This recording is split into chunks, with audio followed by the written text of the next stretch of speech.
Hello বন্ধুরা, আমরা চলে এসেছি এখন হোটেলে। আজকে কোথায় আছি আমরা? সিমলায়। সিমলা হোটেল উডেন, কি নাম ছিল?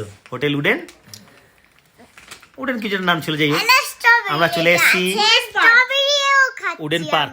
হোটেল উডেন পার্কে রয়েছি আমরা।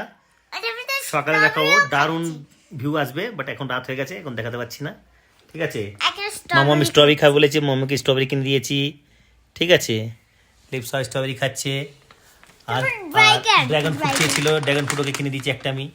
ঠিক আছে, এভাবে আমরা মোটামুটি আজকে ডে 1 নেমেছি। আমাদের ট্রেন প্রচুর লেট হয়ে গেছে, 13 ঘন্টা লেট ছিল। এই জন্য আমরা 13 ঘন্টা লেট নেমেছি। তারপরে আমরা চণ্ডীগড় থেকে গাড়ি করে আমরা এখন সিমলা এসে নাইটে হোটেলে আছি, তাই তো? স্টে করেছি। এবার কালকে সকালে আবার দেখা হবে। কালকে সকালে ভিউ দেখাবো, নতুন করে ভিউস দেখাবো, বন্ধুরা দেখবে খুব।